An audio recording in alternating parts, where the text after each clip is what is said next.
Okay, well, welcome back to this is presentation three of today's conference, all about life skills as a pathway uh, to positive mental health. We try and keep it as positive as we can. We don't want to talk about mental health issues. Let's talk about positive mental health. We've been absolutely very, very grateful to Richard and to Raquel this morning for their inputs. Raquel's I statement is incredibly powerful. And also it forms part of Noble Manhattan's foundations in adolescent and child coaching. And part of what she was talking about was the other subject, the subject perhaps I dare not speak its name. The other subject also talks in a complete, 1/8 of it is all about resilience. And resilience is fairly important. Now, you'll be pleased to hear that I will not be using PowerPoint. I have almost an aversion to PowerPoint, probably from previous training situations where we were inundated with view graphs as they were in those days. And sometimes the only way to stay awake in a presentation was to be the duty view graph counter. Invariably, it was me. Actually, after 1,000 view graphs, we decided to have a party. Anyway, we will not be using PowerPoint this time. So it therefore means that I'm here to speak about resilience and hopefully get some interaction from you guys. The more people who can put their cameras on, the better, because otherwise I'm talking to rather a black wall with lots of white names. So thank you very much indeed. It doesn't mean to say I will pick on you, but if there's any interaction, then obviously please bring it forward. So resilience. What is resilience? Well, that's always a good question. What do you think resilience is? Answers in the chat box, please.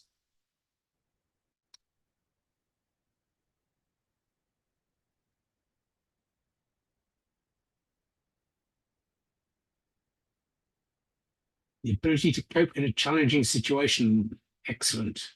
Any others?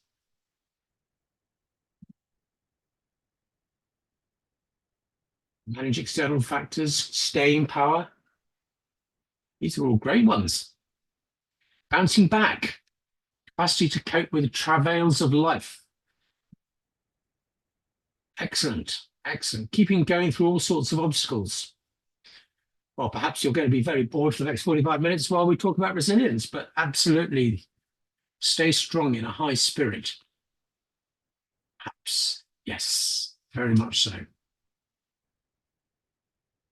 Ability to think through tough situations, indeed. Great. Excellent. Well, thank you very much indeed for that. Great. We're all nearly on the same page, so that makes my job so much easier. Okay, so resistance to adversity is one way of putting it. The ability to adapt successfully to stress, to trauma, to situations. And we as adults are all having to be resilient. Quite how resilient? Sometimes we forget quite how resilient we are. But it's something that's actually talked about quite a lot. It seems to be that the word resilient is being used more and more again. Senior politicians have been using it regularly. I don't know if that's a good thing or a bad thing. We talk about businesses, we talk about banks being resilient to situations. So therefore, we've all got to be resilient. And one of the reasons I decided to choose this topic is that there are a number of situations where I think if I knew that as a child, I would be in a much better situation. How resilient are our children? How resilient are our adolescents? How are they coping with life? Bearing in mind that what they're coping with is not what we were coping with when we were their age. And we can all reflect back into when we were teenagers, what we were coping with. Were we resilient? Were we having to cope with so much communication? Were we having to cope with so much information? Were we having to make decisions? Were they different decisions? What have we learned by making those decisions? How has that made us a better person as we go forward? Are we good parents? Are we good teachers? Can we work well with children? So resilience is actually very, very important. It's part of life. And you can look back at uh, Maslow's needs and say, okay, what do we want? What do we need? What are the more important things? How does resilience really affect us when we really need something, when we need to survive? Are we resilient? Are we going to live if we're not resilient? And there are people in various walks of life who find themselves in a highly stressful situation that requires a huge amount of resilience. Let's take victims of conflict. And there are a few of those around the world at the moment. Is that survival instinct? Is that resilience? I would argue that it is. Yeah. Okay. So people tell me there are four different types of resilience, or the four parts of resilience. We talk mental resilience, we talk physical resilience, we talk social resilience and emotional resilience. I'd hazard a fifth one in there, but we'll come on to that later. So let's start with mental resilience. It refers to a person's ability to adapt to change and uncertainty. And people who possess this type of resilience are flexible. They're calm during times of crisis. They use mental strength to solve problems. They move forward and they remain hopeful even when they're facing setbacks. Now, if we can all aspire to that, then we've got it right. There are times when our shoulders droop and we start to crack on that one. But how can we just try to keep going? Sometimes we find that inner strength. We find that that determination. It may be stubborn determination, but determination nevertheless, that what we are facing is not going to beat us. How are we going to find our way through it? We can talk about physical resilience, and that's about how the body deals with change and recovers from physical demands, illnesses, injuries. And research suggests that this type of resilience plays an important role in health. It affects how people age, as well as how they respond and recover from physical stress and medical issues. And so, therefore, it's another way of coping with life. It's something that we can improve, and to a certain extent, by making healthy lifestyle choices, getting enough sleep, eating a nutritious diet. Now, there's a big subject. And engaging in regular exercise, just a few ways to strengthen physical resilience. And a lot of times we can look at our children, we can look at our charges, whether they be adolescent, whether they be younger than that, and ask ourselves, are they making the right lifestyle choices? What would we be doing? Can we remember that what we were doing as teenagers? You know, how many burgers were we eating a day? And sweets, especially at Christmas, up to our eyeballs in chocolate. Wasn't it great? Isn't it great? Some of us still are. Isn't it magic?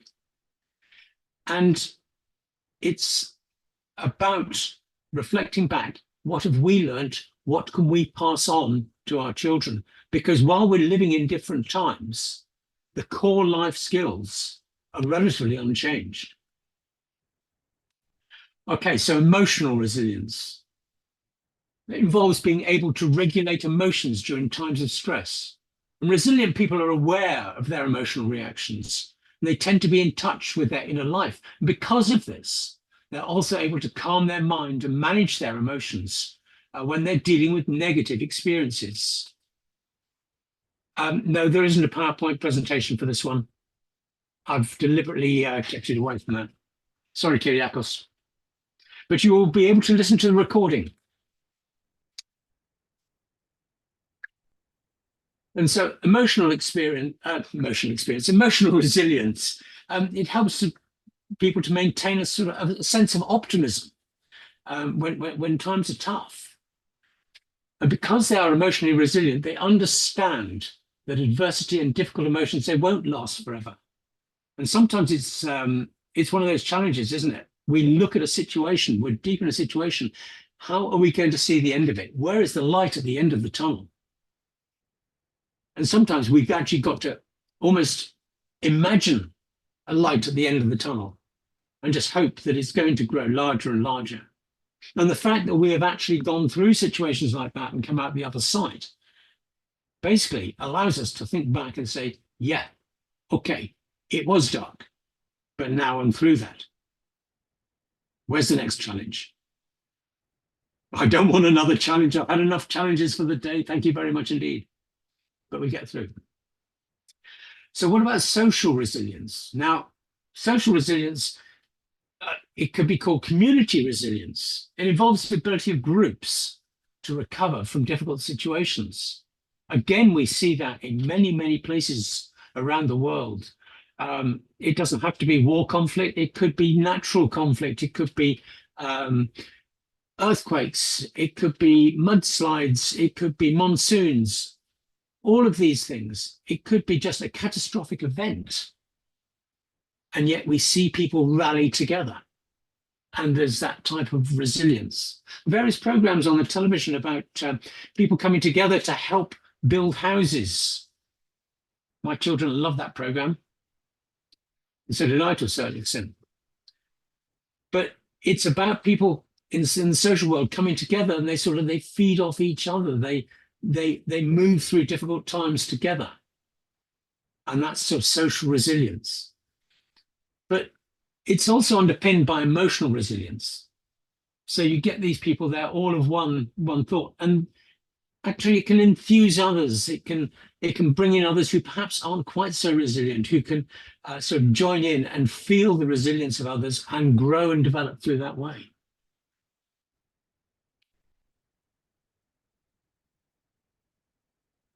So aspects of social resilience include sort of, as I say, coming together after disasters, but it's the supporting of each other socially that's important. It's that group dynamic.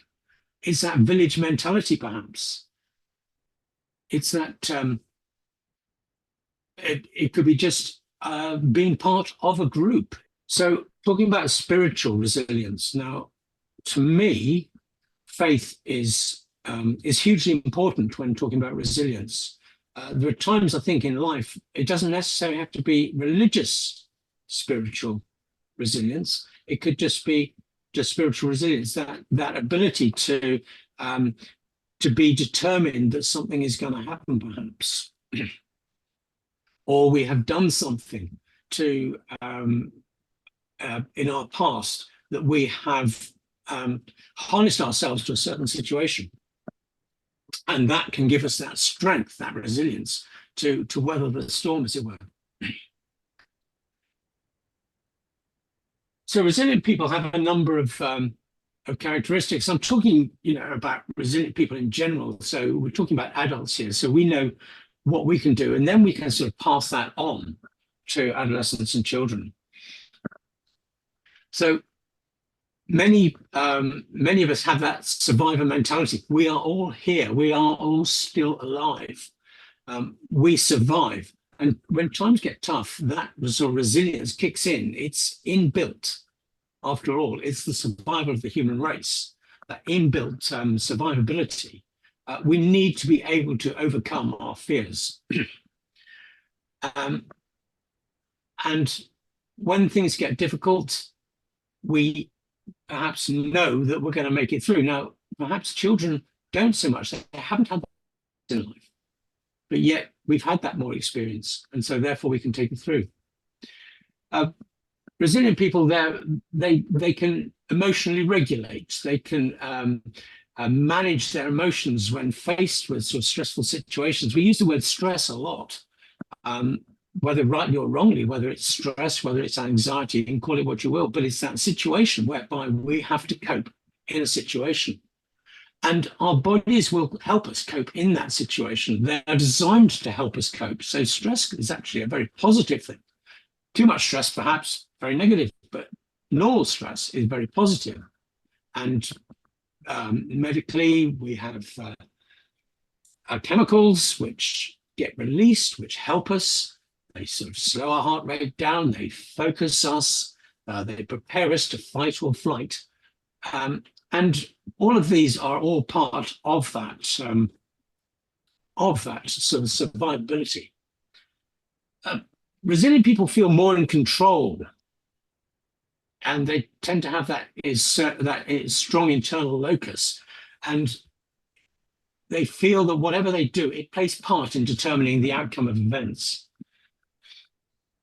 Many resilient people have good problem-solving skills.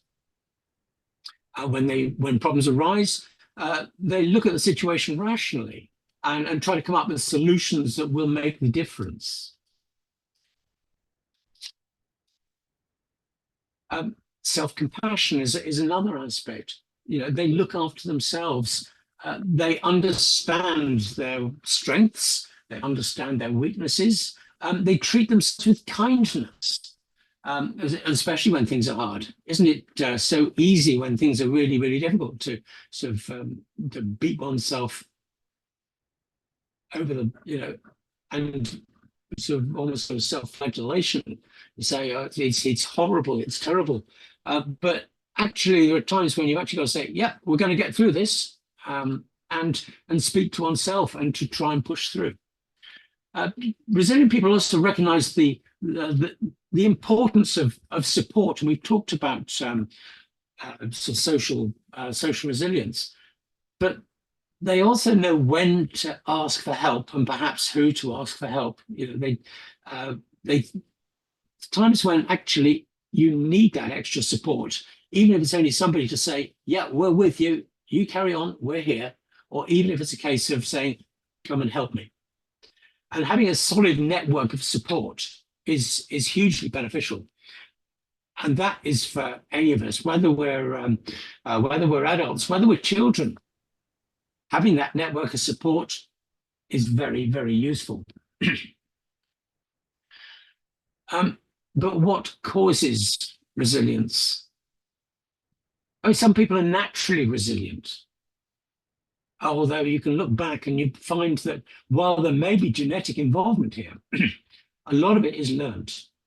Resilience is a skill. It is something that we can learn and develop.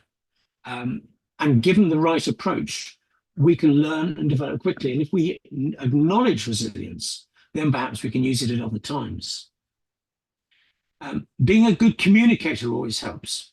If we try and bottle things up, perhaps they can overload us and overwhelm us. If we can actually communicate our emotions and communicate, we're in a far better situation to be able to adapt, to move forward, to get over those difficult hurdles, and to learn from them. Holding positive views, being optimistic.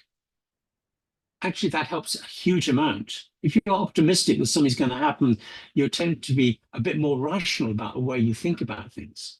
And if you're a bit more rational about it, then you're more likely to be able to identify ways through situations. As I say, whether that is just sort of a stubborn resistance or whether that is a case of, okay, we can't do it that way, let's try it another way and crack on through it. It's possessing the capacity perhaps to make realistic plans, and perhaps the word here is realistic, that we can actually coldly look at a situation and say, this is a goal, and we all know about SMART goals, but is it realistic? Are we going to be able to achieve it? If not, what else can we do instead? And resilient people also tend to view themselves as fighters. They have that determination that they are going to get through the situation.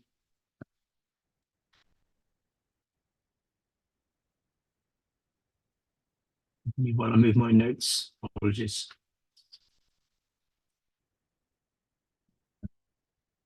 Okay, so a mental reservoir of strength is hugely beneficial, but how can we actually sort of pass that on to others?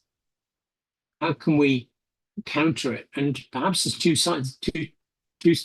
areas of resilience here. Here's the positive, and we always talk about positive resilience, really. But what about negative resilience? What about areas that that actually work against us. And perhaps they're outside the scope of coaches, perhaps counselors, therapists get involved in these far more. And the sort of things that are really brought out in this sort of negative resilience that sort of builds the wrong way, is likes of post-traumatic stress disorder, eating disorders and things like that, things that become deep-rooted, such that you always get that sort of that negative resilience nevertheless, but it's negative, and we don't perhaps need to go there.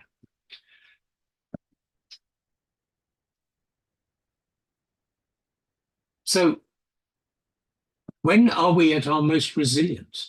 Are we resilient when it comes to the beginning of the year and we all make our New Year resolutions? How long do they last? Are we being resilient there? Are our goals realistic?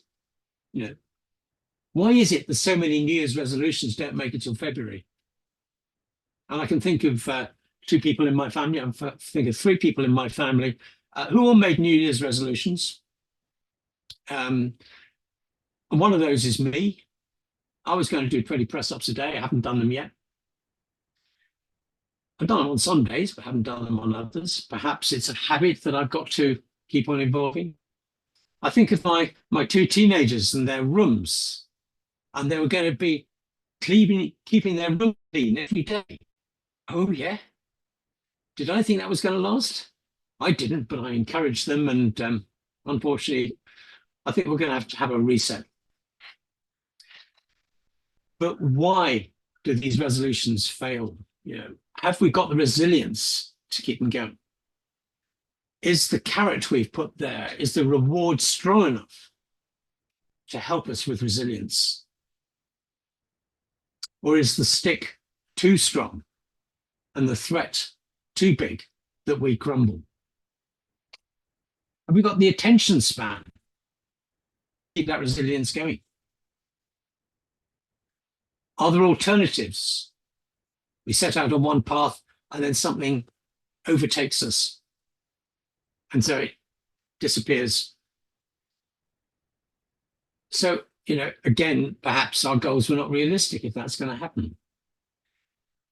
What about reducing the boundaries? Do you think that the boundaries that children have today are less than the boundaries that we had as kids?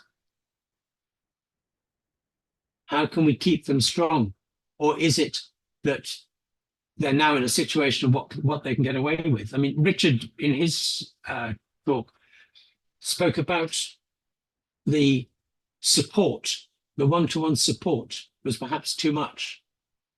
The children actually had to sort of learn to develop their own ways, or they would rely on other people to do it for them. And if they rely on people to do it for them, are they going to develop that resilience? You know, are we mollycoddling our children too much? And these are very general statements, and I'm hoping that most people here will say, no, we're not mollycoddling our children too much. Not personally. But in the big picture, is there too much of this? So as a child, you know, it is a case of what can I get away with? What don't I have to do? Or as an adult, perhaps as well, do we have that responsibility? Do we have a job at work which, if we keep quiet about it, somebody else will do it?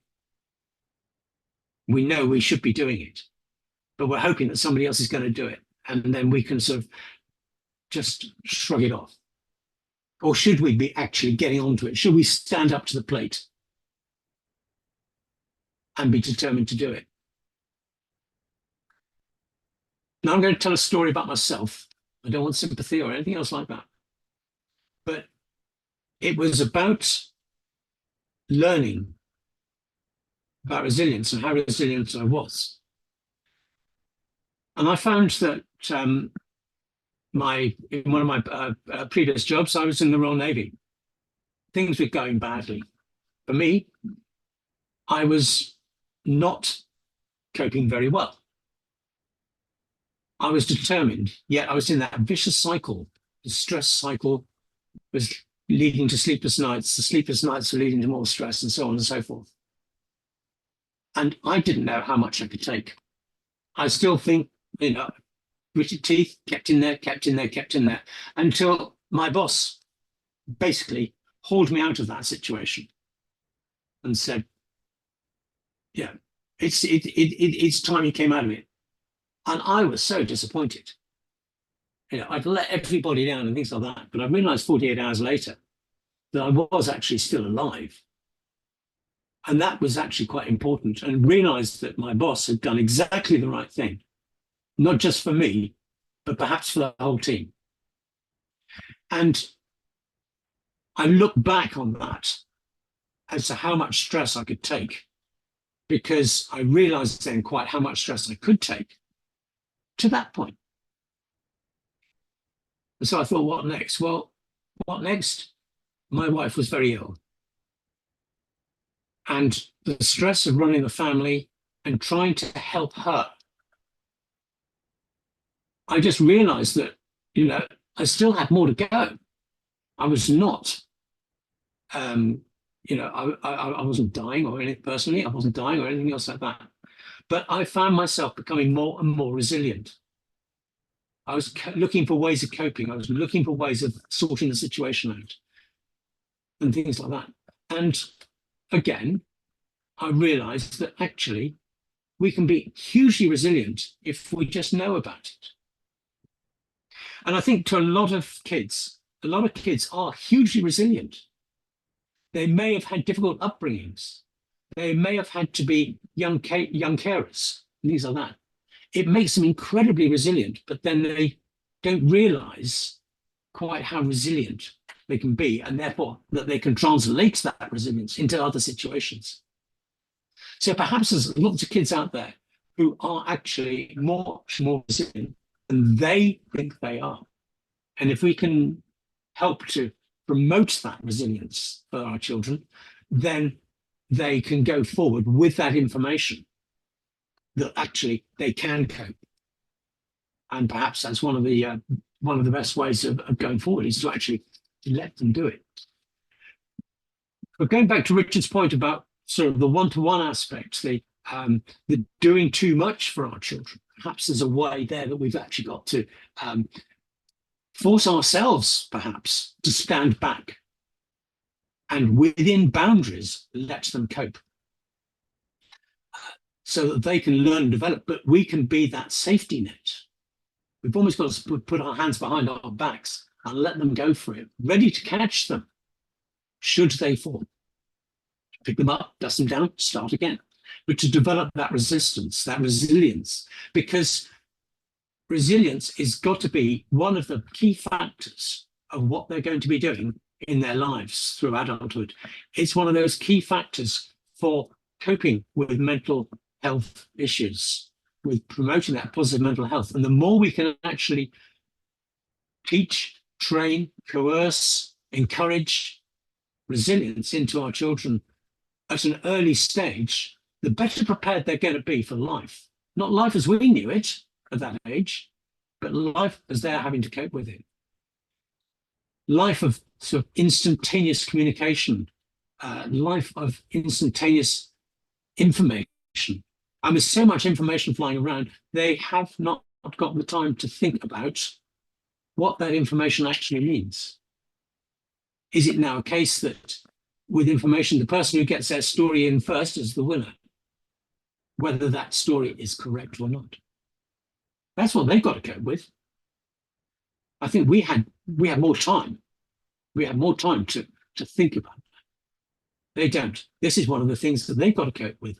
And the resilient people are going to be able to look through those situations and say, okay, we can do that, but I need a little bit more time just to consider the options. And so it develops that sort of resilience and helps them to navigate their way through. We can help them by encouraging them to be problem solvers. And perhaps maths is an absolute classic on that one. It's part of an academic program, but with maths is about problem solving.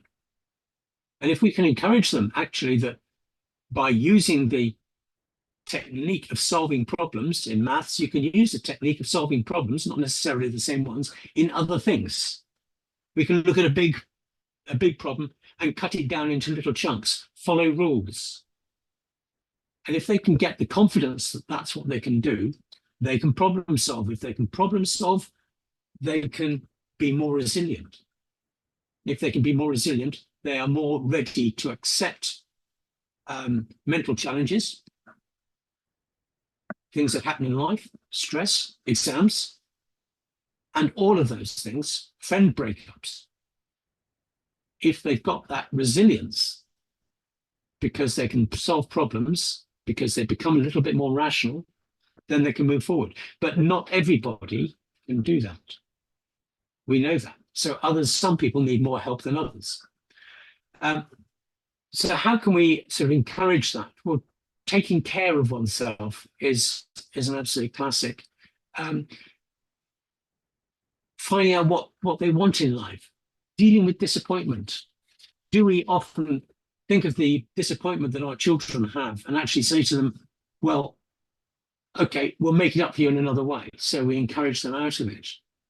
But sometimes we've actually got to have that disappointment so that we can learn from it and say, not everything is happy, shiny, that there are problems in life. And so I'm just going to leave it there and ask questions. I've asked an awful lot of questions, and hopefully that's sort of given you some things to think about.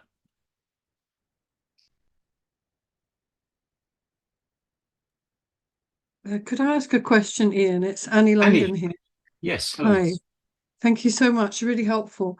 I'm immediately, in listening to you, very, very interested in the different dimensions of resilience and the additional one of spiritual, which I totally agree with. But of course, that word is open to interpretation in all sorts of ways. It made me think of a book called Resilient by Rick Hanson. I don't know if you know it. And his research showed that, in fact, people who've gone through major issues in life, like some of the ones that you have outlined in wars or in within their families, etc. In fact, many of them go on to become stronger people, which often isn't highlighted in society. There's a higher percentage of those people who actually go on to do and contribute hugely than the ones that are often seen in the press as the ones who cause problems, etc. In fact, the balance is different in his research. In fact, it creates its own resilience, as you're potentially pointing out. I think it's often very important to assist children or young people. I've worked recently for the last 14 years at university, to assist them in identifying that within themselves. As you say, they have less life experience, but it's important for that to give them hope through citing research like this, which shows that difficulties can actually make us stronger and therefore resilient. Yeah, indeed, I fully agree with you, and to a certain extent, that's almost where faith comes in. That you need to that if they're sort of shown that this is the case, they've got to have faith that case is pertinent to them. And if they can work on that principle of it worked for them, therefore it can work for me, I fully agree. But it is having that faith of going forward.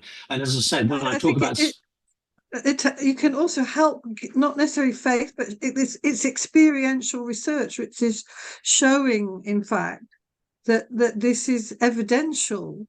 That these kind of challenges have in fact made people stronger in the past, and that the research shows that more than 50% of people become stronger rather than the other way around, which is how we often hear in the press. Yeah.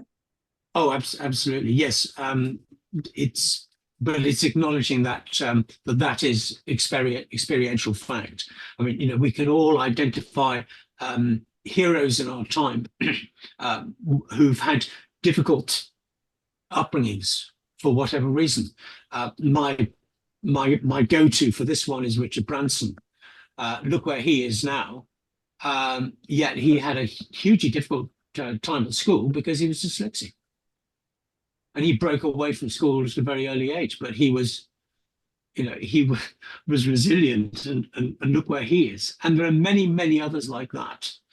I'm sure we can all list 4 or 5, but it's explaining to our young charges that they are, if they've got a hero, let's see if we can find, why that hero is as resilient as they are. Vanessa. Thank you so much. Excellent example, Richard Branson. Thank you. Yeah, thank you. Yeah, just following on for the same conversation, and especially taking dyslexia, it was a question to me that, yeah, I mean, today we're much more aware of various processing and learning differences between children, and therefore I think there's going to be resilience differences too, because take a neurodivergent child who becomes very I think the question I suppose I want to ask is, yeah, how many people out there are recognizing that resilience training has to be inclusive across, it's different depending on what kind of person you're dealing with?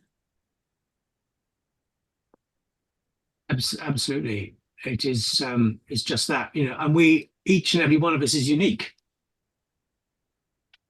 And that's one of the challenges. We can't just sort of roll out a resilience program in the same way as we roll out a mathematics program and things like that.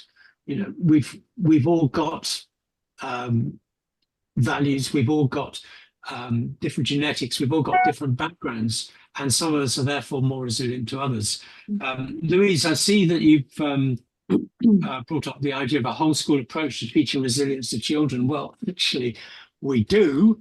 I wasn't quite going to come on to that one, but we do have in our adolescent and child coaching foundation courses, we have an entire module on resilience, and with that comes a load of tools which are age appropriate, so that there is this opportunity of developing that resilience year on year within schools.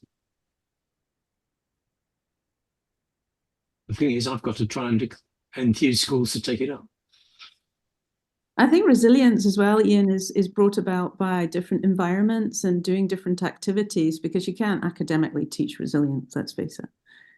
It's all about moving in harsh environments, whether that's climbing up, crags, or trying to, push the barriers. So, and that's quite hard in school sometimes if resources are quite low to take children out of their environment in the classroom. So it's, it's a really interesting, diverse topic, resilience. And, some children have to move across countries, they have to change languages, all these things can really contribute towards a child's resilience profile. Yeah, and then there's so many children today coming from the different setups with families. They sometimes stay with grandma, they sometimes stay with their father, they sometimes stay with their mother. It's all a big package out there now for resilience. Absolutely, but I think you're absolutely right, Vanessa. It's a whole life experience type of situation. It involves parents, it involves family supporters, it involves schools, it involves all of these things. It involves extracurricular activities, as you pointed out. Last one up, the Matterhorns, yeah, is a sissy or whatever. The Duke of Edinburgh's award scheme in the United Kingdom, scouts, guides, and things like that, all a way of helping develop that resilience. And the more the children can be involved in that sort of thing, but I think to a certain extent also the way they've got to learn that is what it's about, that they can feel that resilience, they know they can put their hand on it and say, this is resilience, and realize that, and then use that for other situations in life. Yeah. Well, we're just slightly over time here, everybody. I'm going to stop the recording.